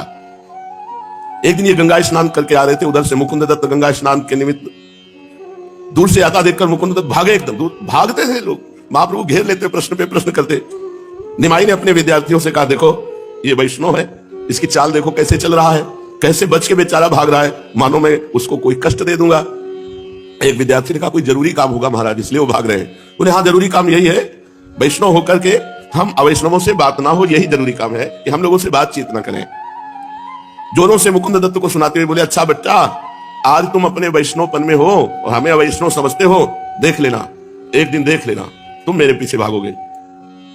ये मत समझना कि तुम ही वैष्णव हो, एक दिन हम ऐसे वैष्णव बनेंगे, ऐसे वैष्णव होंगे कि तुम्हारे जैसे वैष्णव हमारे पीछे पीछे डोलेंगे, आज बच के भाग लो बेटा, ऐसे महाप्रभु बोलते। उनकी बातों को सुनकर मुकुंद उनकी तरफ देखता और गंभीरता से विचार करता कि जरूर कोई ना कोई विशेष आवेश इनमें है, भगवत आवेश है। ऐसा कह के पाठशाला लौट आते। इनके पिता श्रीहट्ट निवासी थे, नवद्वीप में बहुत से श्रीहट्ट के विद्यार्थी पढ़ने के लिए आया करते थे और बहुत से हट्टवासी नवद्वीप में रहते थे। ये जहां भी श्रीहट्ट विद्यार्थी को देखते वहां उसी की खिल्ली उड़ाते, श्रीहट्ट की बोली की नकल करते, उनके आचार विचार की आलोचना करते। लोग कहते तुम भी तो श्रीहट्ट के हो, तुमको संकोच नहीं होता, जहां के रहने वाले हो, तुम्हारा कुल परंपरा वहीं की तुम खिल्लियां उड़ाते हो। वे कहते इसमें शर्म की क्या बात है, आप देखिए हमारे घर में हमने तो शर्म खूंटी पे उतार कर टांग दिया है, अब क्या शर्म। महाप्रभु ऐसा कहते कि अगर तुम्हें देखना है तो हमारे घर में जाओ, हम शर्म उतार कर खूंटी पे टांग आए हैं। कोई कहता अब तुम ज्यादा उद्दंडता करने लगे हो तो राज कर्मचारियों तक को पता है कि तुम उद्दंडता करते हो और राज कर्मचारी जानते हो फिर दंड देंगे। तो जोरों से हंसते हुए कहते कर्मचारी शिकायत करने वाले को ही 4 डंडे लगाएंगे, तुम देख लेना शिकायत करके। इस प्रकार इनकी चंचलता तो बढ़ती ही चली गई। उन दिनों नवद्वीप में इन्हें गिने वैष्णव थे, उनकी संख्या उंगलियों पर गिनी जा सकती थी। उन सबके आश्रयदाता थे अद्वैताचार्य जी। वैष्णवगण अपनी मनोव्यथा अद्वैताचार्य से जाके कहते कि पता नहीं क्या है ये निमाई, बहुत उद्दंडता करते हैं, सबको घेर लेते हैं, सबको परेशान करते हैं, वैष्णव जनों को तो ज्यादा परेशान करते हैं। तो कहते देखो आश्वासन देते घबराओ मत, मुझे पता है मेरे अंतर्यामी भगवान जरूर संभालेंगे, कोई ना कोई बात तो बनेगी, वैष्णव जनों के लिए कुछ ना कुछ तो महामंगल होगा, मुझे ऐसा लगता है। बहुत शीघ्र ही हमारा उद्धार करने के लिए भगवान कोई लीला करेंगे। एक दिन देख लेना, जिस निमाई के लिए लोग ऐसा समझते हैं कि वैष्णव को परेशान करता है, यही एक दिन नवद्वीप में वैष्णवता की बाढ़ आ जाएगी, भक्ति की बाढ़ आ जाएगी और सब नर नारी भगवान की भक्ति में डूबेंगे। जितने दिन तक ये विपत्ति है सह लो, धैर्यपूर्वक सह लो। अब नास्तिकवाद और हिंसावाद का अंत होने वाला है। वैष्णव जन कहते हैं कि कैसे होगा, निमाई पंडित ऐसे विद्वान और वैष्णवों की हंसी उड़ाते हैं। तो अद्वैताचार्य जी कहते तुम अभी निमाई को नहीं जानते, वे हृदय से महावैष्णव हैं, वैष्णवों के प्रति बड़ा स्नेह रखते हैं। वो जो कुछ कर रहे हैं ऊपरी लीला उनकी है, आगे चलकर तुम निमाई के यथार्थ स्वरूप को जान जाओगे। इस प्रकार वैष्णव जन तो आपस में ऐसी बातें करते और निमाई अपनी लोकोत्तर मधुर मधुर चंचलता से नगरवासी और सची देवी और लक्ष्मी देवी को आनंदित और हर्षित किया करते। बड़े बड़े विद्वान और धर्म कोविदों ने गृहस्थ धर्म की जो इतनी भारी प्रशंसा की है, उसका प्रधान कारण है अतिथि सेवा, साधु सेवा। गृहस्थ में रहकर मनुष्य अपनी शक्ति के अनुसार अतिथि सेवा भली भांति कर सकता है। भूखे को यथार्थ सामर्थ्य भोजन देना, प्यासे को जल देना, निराश्रित को आश्रय प्रदान करके सुख पहुंचाना, इससे बढ़कर कोई दूसरा धर्म हो ही नहीं सकता। उस बड़भागी गृहस्थ के घर की कल्पना तो कीजिए। छोटा सा लिपा पुता स्वच्छ घर है, एक और तुलसी का बिरवा आंगन में शोभा दे रहा है, दूसरी ओर हल्दी और कुमकुम से पूजित सुंदर सी श्यामा गौ बंधी है और गृहिणी सुंदर और हंसमुख है। छोटे छोटे बच्चे आंगन में खेल रहे हैं, गृहिणी मुख से सुंदर हरिनाम का उच्चारण करती हुई रसोई बना रही है। इतने में ही घर के स्वामी आ जाते हैं, भोजन तैयार है। गृहपति ने गुरुगाश निकाला, सभी सामग्रियों में थोड़ा थोड़ा लेकर अग्नि में आहुति दी और द्वार में खड़े होकर किसी अतिथि की खोज करने लगे। इतने में ही क्या देखा, एक विरक्त महात्मा कौपीन लगाए भिक्षा के निमित्त ग्राम की ओर आ रहे हैं। गृहस्थी ने आगे बढ़कर महात्मा के चरणों में अभिवादन किया और उनसे भिक्षा कर लेने की प्रार्थना की। सदगृहस्थी की प्रार्थना स्वीकार करके संत उसके घर में जाते हैं। योग्य अतिथि को देखकर दंपति हर्ष से उन्मत्त हो जाते हैं, अपने सगे जमाई की तरह उनका स्वागत सत्कार करते हैं। महात्मा के चरणों को धोकर उस जल का स्वयं पान करते हैं और अपने घर भर में उस चरणामृत को छिड़कते हैं। संत को बड़ी ही श्रद्धा से अपने घर में जो कुछ रूखा सूखा बना है प्रेम से खिलाते हैं। भोजन करके महात्मा चले जाते हैं और गृहस्थी अपने बाल बच्चे और आश्रित जनों के साथ शेष प्रसाद पाता है। ऐसे गृहस्थ धर्म से बढ़कर दूसरा कोई धर्म नहीं, जो इस तरह से ऐसा गृहस्थी स्वयं तो पावन बन ही जाता है, किंतु जो लोग अतिथि होकर ऐसे गृहस्थ का आतिथ्य स्वीकार कर लेते हैं वे भी पवित्र हो जाते हैं। ऐसे अन्न के दाता और भोक्ता दोनों ही पुण्य के भागी होते हैं। निमाई पंडित को हम आदर्श सदगृहस्थी कह सकते हैं। उनकी वृद्धा माता प्रेम की मानो मूर्ति है। घर में जो भी आता है उसको पुत्र की भांति प्यार करती है और उससे भोजन आदि के लिए आग्रह करती है। लक्ष्मी देवी का स्वभाव बड़ा ही कोमल है। वे दिन भर घर का काम करती हैं और तनिक भी मुख म्लान नहीं होता, प्रसन्न मुख। निमाई तो रसिक शिरोमणि है ही, वे दो एक के बिना भोजन ही करते नहीं। और लक्ष्मी देवी सबके लिए आलस रहित होकर भोजन बनाती और अपने पति के साथ उनके प्रेमियों को भी उसी श्रद्धा के साथ भोजन कराती है। कभी कभी घर में 10-10, 5-5 अतिथि आ जाते। वृद्धा माता को उनके भोजन की चिंता होती है। निमाई इधर उधर से क्षण भर में सामान ले आते हैं और उसके द्वारा अतिथि सेवा की जाती है। नगर में कोई भी नया साधु वैष्णव आवे, उसके साथ निमाई का साक्षात्कार हुआ तो भोजन के लिए जरूर निमंत्रित करेंगे और अपने घर ले जाकर भिक्षा कराएंगे। ये सब कार्य उनकी महानता के द्योतक है। श्रीमद माधवेंद्रपुरी जी के नाम से तो परिचित ही हो चुके हैं, पहले सुना है। उनके अंतरंग और सर्वप्रिय शिष्य ईश्वरपुरी जी थे। भक्त शिरोमणि श्री माधवेंद्रपुरी इस असार संसार को त्याग कर अपने नित्य धाम को चले गए। अंत समय जब बिल्कुल प्राण निकल रहे थे तब यह श्लोक बोला था, अति दीन दयार्द नाथ हे मथुरा नाथ कदावलोक्य से हृदयम त्वदलोक कातरम दैत भ्रम्यति किम करोम्यहम। अंतिम समय ये श्लोक बोलकर शरीर छोड़ा था श्रीमद माधवेंद्रपुरी ने कि हे दीनों पर दया करने वाले मेरे नाथ, हे ब्रजेश नंदन, इन चिरकाल की प्यासी आंखों से आपकी अमृतोपम मकरंद माधुरी का कब पान कर सकूंगा। हे नाथ, ये हृदय तुम्हारे दर्शन के लिए कातर हुआ चारों ओर बड़ी ही द्रुत गति से दौड़ रहा है। हे चंचल श्याम, मैं क्या करूं। ये कहते कहते उन्होंने इस पांच भौतिक शरीर का त्याग कर दिया। अंतिम समय में वे अपना संपूर्ण प्रेम ईश्वरपुरी को अर्पण कर गए। गुरुदेव से अमूल्य प्रेम निधि पाकर ईश्वरपुरी तीर्थों में भ्रमण करते हुए गौड़ देश की ओर आए। इनका जन्म स्थान इसी जिले के कुमारहट्ट नामक ग्राम में था। ये जाति के कायस्थ कुल में प्रकट हुए। कोई कोई इन्हें वैद्य भी बताते हैं, किंतु वैष्णवों की जाति क्या, ये तो भगवान के निज स्वरूप हैं। संन्यास धारण करने पर तो जाति रहती ही नहीं। ये सदा श्री कृष्ण प्रेम में उन्मत्त से बने रहते थे। जिह्वा से सदा मधुर श्री कृष्ण नाम उच्चारण करते रहते और प्रेम में छके से उन्मत्त से अलक्षित रूप से देश में भ्रमण करते हुए भाग्यवानों को अपने शुभ दर्शनों से पावन बनाते फिरते थे। इसी प्रकार भ्रमण करते हुए श्री ईश्वरपुरी जी नवद्वीप में आए और अद्वैताचार्य के घर के समीप आकर बैठ गए। आचार्य देखते ही पहचान गए कोई परम महाभागवत वैष्णव है। उन्होंने इनका यथोचित सत्कार किया। परिचय प्राप्त होने पर तो आचार्य के आनंद का ठिकाना ही ना रहा, क्योंकि अद्वैताचार्य जी ही शिष्य हैं। इस क्षेत्र में श्रीमन माधवेंद्रपुरी के प्रथम शिष्य श्री अद्वैताचार्य जी नवीन अवस्था में ही दीक्षा ले ली थी। उनके गुरुदेव के प्रधान और परम प्रिय शिष्य उनके गुरु तुल्य ही थे। आचार्य ने ईश्वरपुरी जी का गुरुवत पूजन किया और कुछ काल नवद्वीप में ही रहने का आग्रह किया। पुरी महाशय ने आचार्य की प्रार्थना स्वीकार कर ली और वहीं उनके पास रहकर श्री कृष्ण कथा और सत्संग करने लगे। नवद्वीप में रहते हुए महामहिम श्री ईश्वरपुरी जी ने निमाई पंडित का नाम सुना, किंतु साथ ये भी सुना कि भारी विद्वान होते हुए भी भारी चंचल है, वैष्णवों से खूब तर्क वितर्क करते हैं। इसलिए पुरी महाशय ने भेंट नहीं की कि ऐसे से हमें नहीं मिलना, जो वैष्णवों से तर्क विवाद करता है ऐसे से नहीं मिलना। एक दिन अकस्मात निमाई की ईश्वरपुरी जी से भेंट हो गई। सन्यासी समझकर निमाई पंडित ने पुरी महाशय को प्रणाम किया। परिचय पाकर पुरी महाशय को बड़ी प्रसन्नता हुई, क्योंकि केवल सुना था, जब आज देखा तो बड़ा तेज महाप्रभु चैतन्य देव जी के चेहरे पर लावण्य। मंत्रमुग्ध हो गए ईश्वरपुरी जी, देखते रहे। उन्होंने सिर से पैर तक निमाई को देखा और फिर देखा, बार बार देखते रहे। वे सोचने लगे कि ये तो कोई महापुरुष है, ये साधारण मनुष्य नहीं है, क्योंकि इतना तेज, इतना आकर्षण, इतना लावण्य महापुरुषों में होता है। कितना तेज है! हृदय की स्वच्छता, शुद्धता और प्राणी मात्र के प्रति ममता इनके चेहरे से प्रस्फुटित हो रही है। ये साधारण पुरुष कभी हो ही नहीं सकते, जरूर कोई प्रच्छन्न वेशधारी महापुरुष है। ईश्वरपुरी जी ने निमाई पंडित को देख करके ऐसा अनुभव किया। ईश्वरपुरी को एकटक अपनी ओर देखते देखकर हंसते हुए निमाई बोले, पुरी महाराज, इस प्रकार कहां तक देखिएगा?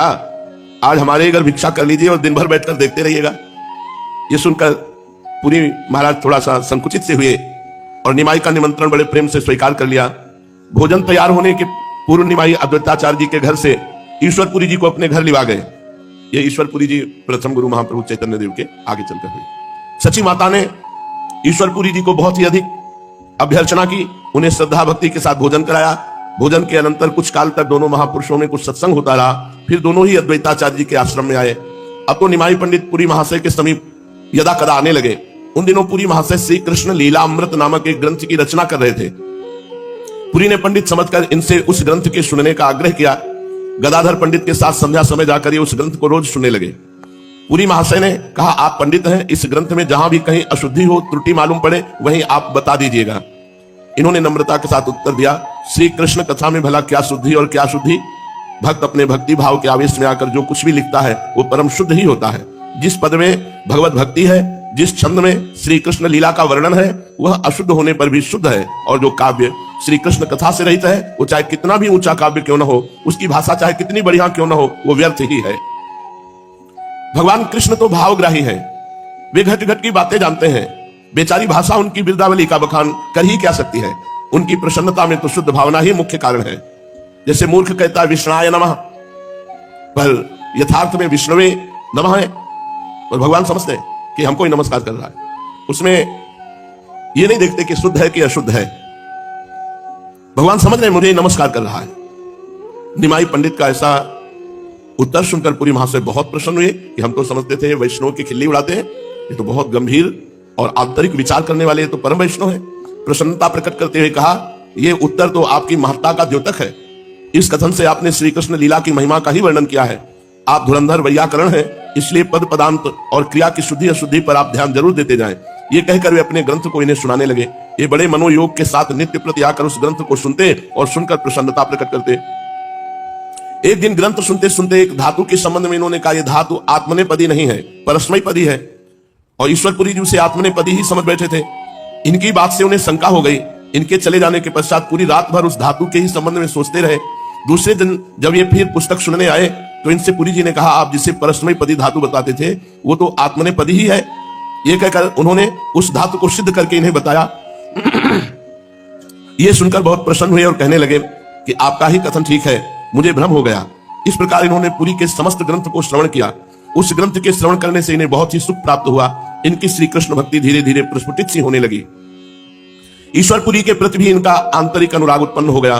कुछ काल अनंतर पुरी महाशय नवद्वीप से गया की ओर चले गए और निमाई पूर्व की भांति अपनी पाठशाला में पढ़ाने लगे। विधि के विधान को कोई ठीक ठीक समझ नहीं सकता। जिसके पास प्रचुर परिणाम में भोजन पदार्थ है, उसमें पाचन शक्ति नहीं है, और जिसमें पाचन शक्ति है उसे भोजन नहीं मिलता। बड़ा विचित्र खेल है भगवान का। एक विद्वान है ऐसे अद्भुत, घर में खाने की व्यवस्था नहीं, और जिसमें न विद्या है, न बुद्धि है, न तेज है, न बल है, अपार धन वैभव। भगवान की लीला बड़ी विचित्र है। आवश्यकता से अधिक अर्थ भरा पड़ा है। जहां संतान है वहां धन नहीं है, और बड़े धनी हैं और एक लड़का नहीं। बड़ा विचित्र भगवान का खेल है। कभी ब्रह्मा जी की सृष्टि रचना में बड़ी भारी भूल देख रहे हैं। देखिए स्वर्ण कितना सुंदर है, अगर उसमें सुगंध होती तो ब्रह्मा जी भूल गए। अगर स्वर्ण में सुगंध दे देते तो क्या कहना था। ईंख के डंडे में जब इतनी मिठास है, तब यदि उसमें फल लगता तो कितना बढ़िया होता। सोने में सुगंध नहीं दी, ईंख में कोई फल नहीं दिया। ब्रह्मा जी बड़ी भूल कर गए। जब चंदन की लकड़ी में इतनी सुगंध है तो उसमें फूल होता, चंदन का फूल, तो कितना बढ़िया होता। ये भी ब्रह्मा जी भूल गए। विद्वान लोग बिना रुपए पैसे के ही अपनी वाणी से आकाश पाताल सब एक कर देते हो। कहीं उनके पास धन होता तो विद्वानों को धन देना भूल गए, चंदन में फूल देना भूल गए, ईख में फल देना भूल गए, और सुवर्ण में सुगंध देना भूल गए। जितने भारी विद्वान होंगे उतने दरिद्री होंगे, धन की कमी। और जितना भारी तेजस्वी होगा महात्मा उतने कम आयु वाला होगा, जवानी में पधार जाएगा।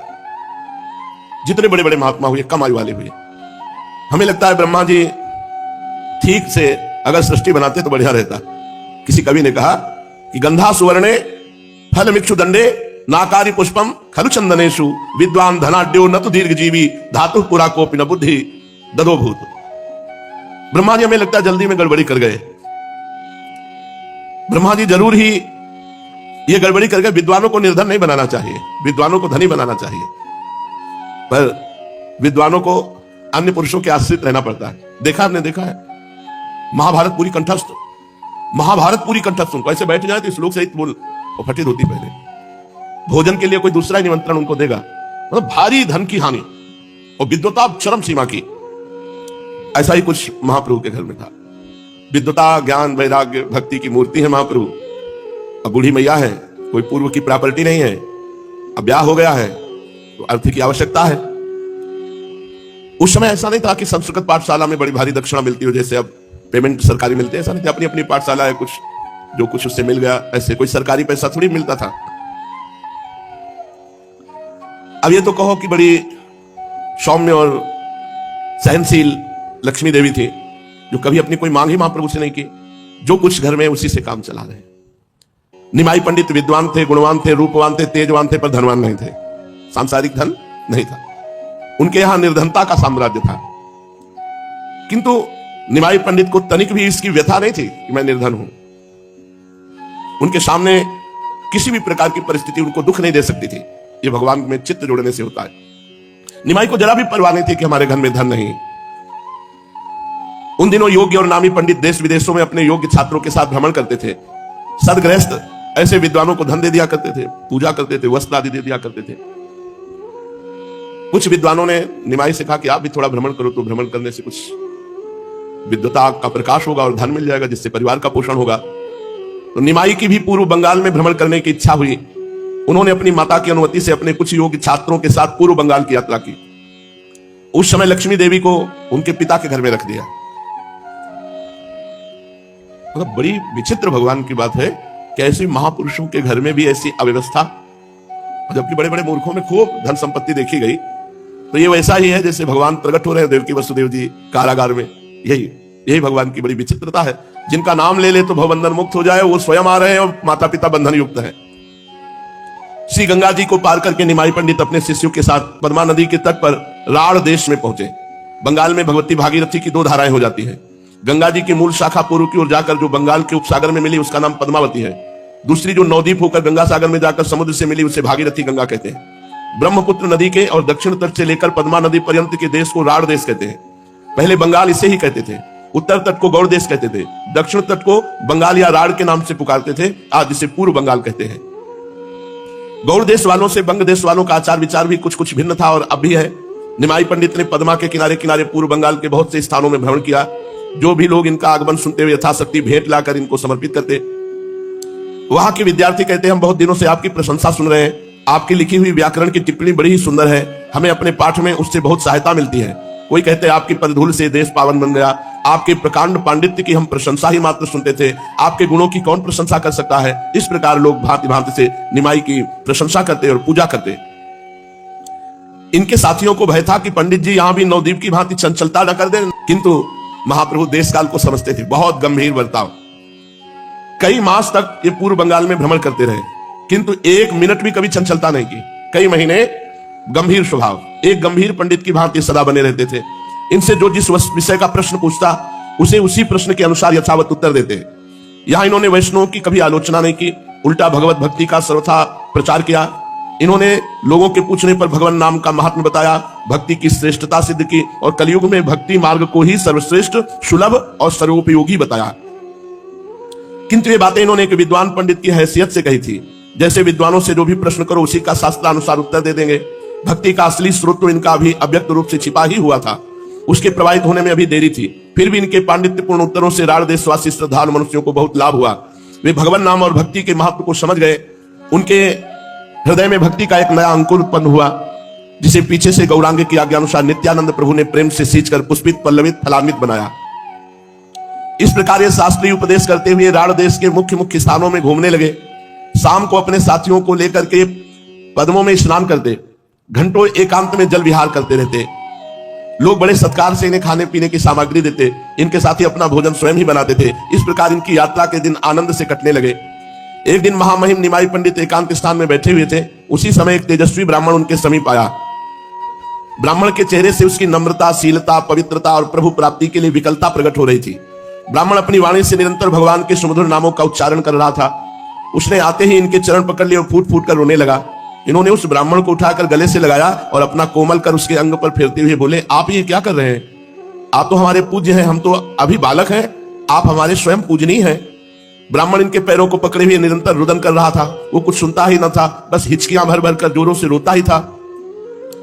महाप्रभु ने आश्वासन देते हुए कहा, बताओ तो इस प्रकार रुदन क्यों कर रहे हो? तुम पर क्या विपत्ति आ गई? मंगलमय भगवान तुम्हारा भला करेंगे, मुझे अपने दुख के कारण को बताओ। प्रभु ने इस प्रकार बहुत आश्वासन जब दिया तो ब्राह्मण ने कहा, प्रभु मैं बड़ा ही अधम और साधन शून्य दीनहीन ब्राह्मण बंधु हूं। अभी तक इस संसार में मनुष्य का साध्य क्या है, उस तक पहुंचने का असली साधन कौन सा है, इस बात को नहीं समझ सका हूं। मैं सदा इसी चिंता में मग्न रहा करता था कि साध्य साधन का निर्णय कैसे हो। भगवान से नित्य प्रार्थना किया करता था कि भगवान मैं तुम्हारी स्तुति प्रार्थना कुछ नहीं जानता, आपको कैसे पुकारा जाता है ये बात भी नहीं जानता। इस दीनहीन कंगाल को आप स्वयं ही किसी प्रकार साध्य साधन का तत्व समझा दीजिए। अंतर्यामी भगवान ने मेरी प्रार्थना सुन ली। कल रात में मैं सो रहा था, स्वप्न में एक महापुरुष ने आकर मुझसे कहा, पूर्व बंगाल में जो आजकल निमाई पंडित भ्रमण कर रहे हैं उन्हें तुम साधारण पंडित ही ना समझो, वे साक्षात नारायण स्वरूप हैं। उन्हीं के पास तुम चले जाओ, वे तुम्हारी शंका का समाधान करके तुम्हें साध्य साधन का मर्म समझावेंगे। बस आंख खुलते ही मैं इधर चला आया हूं। आज मेरा जीवन सफल हुआ, मैं श्री चरणों के दर्शन करके कृतकृत्य हो गया। प्रभु तनिक मुस्कुराए और फिर धीरे धीरे तपन मिश्र से कहने लगे। इनका नाम तपन मिश्र था। महाभाग, आपके ऊपर श्री कृष्ण भगवान की बड़ी कृपा है। आपकी अंतरात्मा अत्यंत पवित्र है, इसीलिए आप सभी में भगवत भाव करते हैं। मनुष्य जैसी भावना किया करता है वैसे ही रात्रि में स्वप्न देखता है। आप इस बात को सत्य समझें और किसी के सामने प्रकाशित न करें। तपन मिश्र ने हाथ जोड़कर कहा, प्रभु मुझे भुलाइए नहीं, अब तो मैं सर्वतोभावेन आपकी शरण में आ गया हूं। जैसे भी उचित समझे मुझे अपनाइए और मेरी शंका का समाधान कीजिए। प्रभु ने हंसते हुए पूछा, अच्छा तुम क्या पूछना चाहते हो, तुम्हारी शंका क्या है?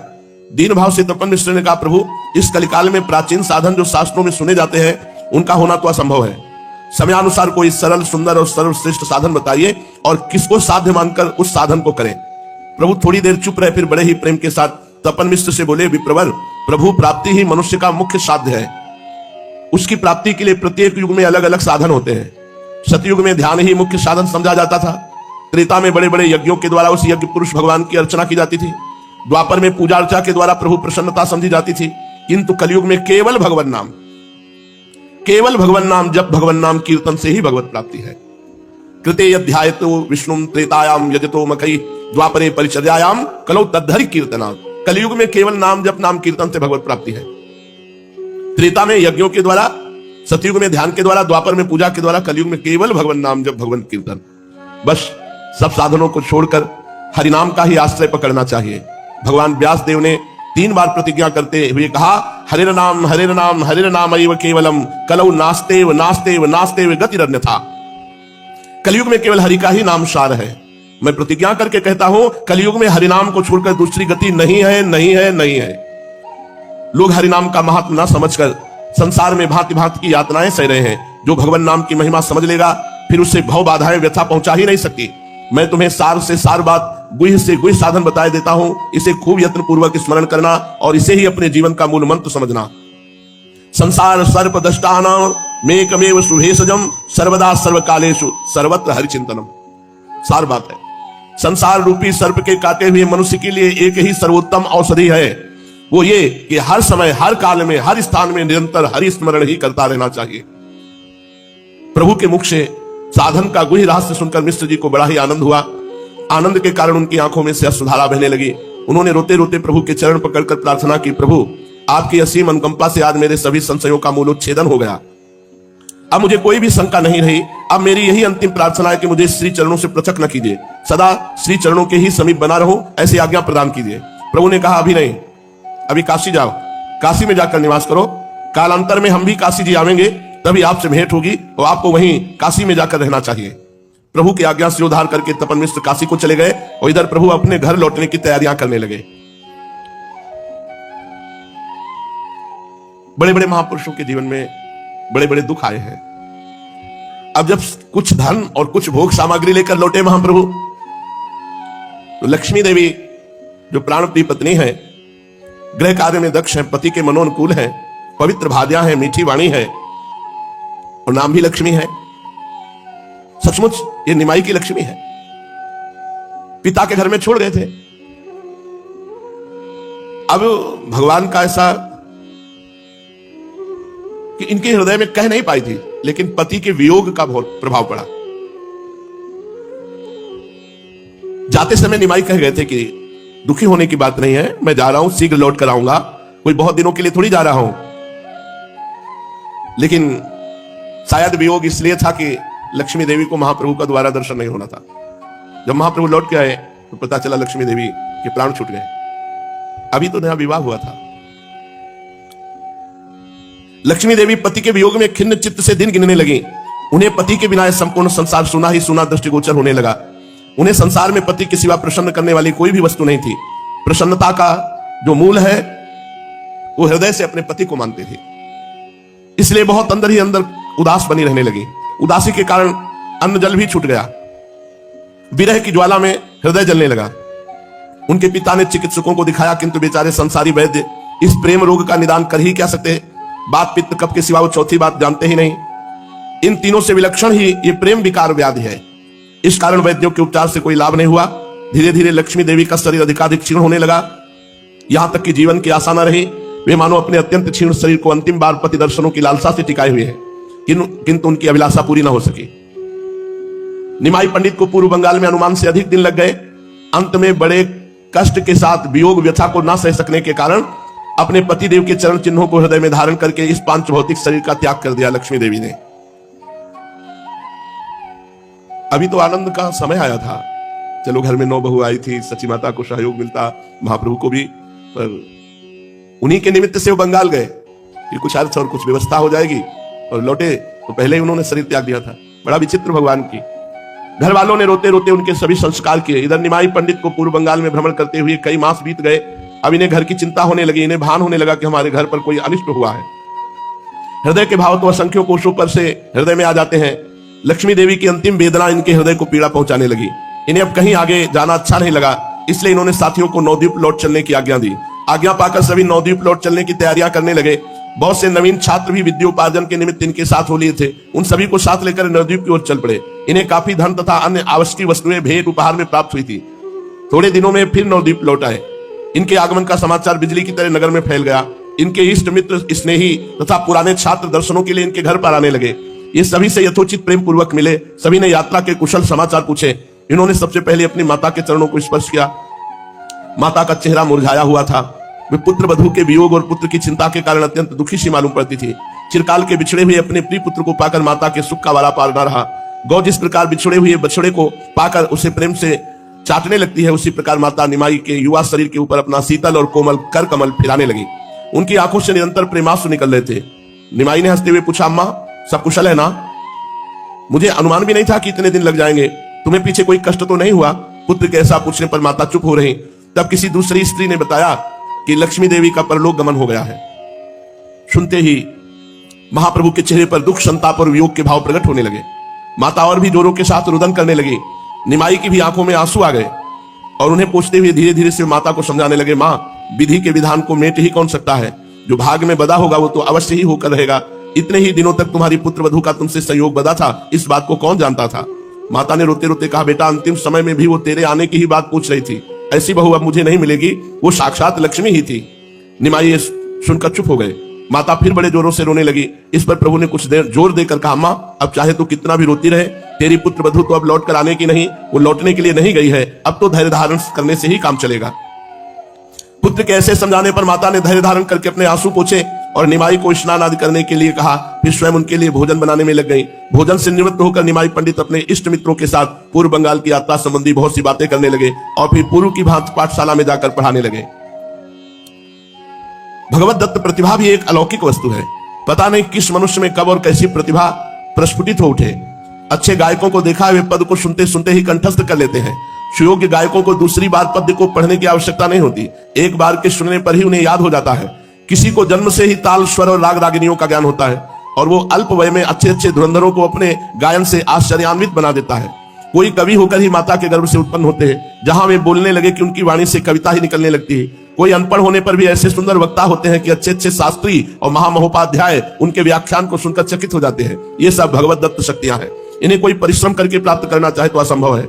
ये सब प्रतिभा के चमत्कार हैं और ये प्रतिभा पुरुष के जन्म के साथ ही आती है। काल पाकर वो प्रस्फुटित होने लगती है। बहुत से विद्वानों को देखा गया है, वे सभी शास्त्रों के धुरंधर विद्वान हैं, किंतु सभा में वे एक अक्षर भी नहीं बोल सकते। इसके विपरीत बहुत से ऐसे भी होते हैं जिन्होंने शास्त्रीय विषय तो बहुत कम देखा है, किंतु इतने प्रत्युत्पन्न मति होते हैं कि प्रश्न करते ही झट उसका उत्तर दे देते हैं। किसी भी विषय के प्रश्न पर उन्हें सोचना नहीं पड़ता। जो प्रश्न सुनते ही ऐसा युक्ति युक्त उत्तर देते हैं कि सभा के सभी सभासद वाह वाह करने लगते हैं। इसी का नाम सभा पांडित्य है। पहले जमाने में पंडित के माने ही बावदूक, वक्ता या व्याख्यान पटु किए जाते थे, जिसकी वाणी में आकर्षण नहीं, जिसके प्रश्न के सुनने पर सोचना पड़ता है, जो तत्क्षण बात का उत्तर नहीं दे सकता, जिसे सभा में बोलने से संकोच होता है, वो पंडित ही नहीं है। सभा में ऐसे पंडितों की प्रशंसा नहीं होती। पांडित्य पने की कीर्ति के वे ही अधिकारी नहीं समझे जाते जो तत्काल उत्तर न दे सके। वे तो पुस्तक जंतु हैं जो केवल पन्ने पलटते रहते हैं और सभा में उत्तर नहीं दे पाते। आज से कई शताब्दी पूर्व इस देश में संस्कृत साहित्य का अच्छा प्रचार था। राज्यसभाओं में बड़े बड़े पंडित रखे जाते थे। उन्हें समय समय पर यथेष्ट धन पारितोषिक के रूप में दिया जाता था। दूर दूर से विद्वान सभाओं में शास्त्रार्थ करने आते थे। राज्यसभाओं की ओर से उनका सम्मान किया जाता था। पंडितों का शास्त्रार्थ सुनना उन दिनों राजा या धनिकों का एक आवश्यक मनोरंजन समझा जाता था। जो बोलने में अत्यंत पटु होते थे, जिन्हें अपनी वक्तत्व शक्ति के साथ शास्त्रीय ज्ञान का भी पूर्ण अभिमान होता था, वे संपूर्ण देश में दिग्विजयी के नाम से प्रसिद्ध होते थे। ऐसे पंडितों को किसी राजा या धनिक का आश्रय होता था। उनके साथ बहुत से और पंडित, घोड़े, हाथी तथा और बहुत से राजसी ठाठ होते थे। वे विद्या के प्रसिद्ध प्रसिद्ध केंद्र स्थानों में जाते और वहां जाकर डंके की चोट के साथ मुनादी कराते कि जिससे अपने पांडित्य का अभिमान हो वो हमसे आकर शास्त्रार्थ करे। यदि वो हमें शास्त्रार्थ में परास्त कर देगा तो हम अपना सब धन छोड़कर लौट जाएंगे, और वे हमें परास्त न कर सके तो हम समझेंगे हमने यहाँ के सभी विद्वानों पर विजय प्राप्त कर ली। यदि किसी की हमसे शास्त्रार्थ करने की हिम्मत न हो तो हमें इस नगर के सभी पंडित मिलकर अपने हस्ताक्षरों सहित विजय पत्र लिख दे, हम शास्त्रार्थ किए बिना ही लौट जाएंगे। उनकी ऐसी मुनादी को सुनकर कहीं के विद्वान तो मिलकर शास्त्रार्थ करते और कहीं के विजय पत्र भी लिख देते। कहीं कहीं विद्वान उपेक्षा करके चुप भी हो जाते। दिग्विजयी पंडित अपनी विजय का डंका पीटकर दूसरी जगह चले जाते। धनी मानी सज्जन ऐसे लोगों का खूब आदर करते थे और उन्हें यथेष्ट द्रव्य भी भेंट में देते थे। इस प्रकार प्रायः सदा ही बड़े बड़े शहरों में दिग्विजयी पंडितों की धूम मची रहती। चैतन्य देव के समय में 4-5 दिग्विजयी पंडितों का उल्लेख मिलता है। आजकल ये प्रथा बहुत कम हो गई है, किंतु फिर भी दिग्विजयी आजकल भी दिग्विजय करते देखे गए हैं। हमने 2 दिग्विजयी विद्वानों के दर्शन किए। उनमें यही विशेषता थी कि वे प्रत्येक प्रश्न का उसी समय उत्तर देते थे। एक दिग्विजयी आचार्य की तो काशी जी में एक विद्यार्थी ने परास्त किया था। वो विद्यार्थी हमारे साथ पाठ सुनता था, बस उसमें ये विशेषता थी कि वो धारा प्रवाह संस्कृत बड़ी उत्तम बोलता था। दिग्विजय के लिए वाक्पटुता की अत्यंत आवश्यकता है। पांडित्य की शोभा तब और अब भी वाक्पटुता ही समझी जाती है। ऐसे ही एक कश्मीर के केशव शास्त्री अन्य स्थानों में दिग्विजय करते हुए नवद्वीप में विजय पाने के लिए आए। उन दिनों नवद्वीप विद्या का और विशेषकर नव्य न्याय का प्रधान केंद्र समझा जाता था। भारतवर्ष में सर्वत्र ख्याति थी नवद्वीप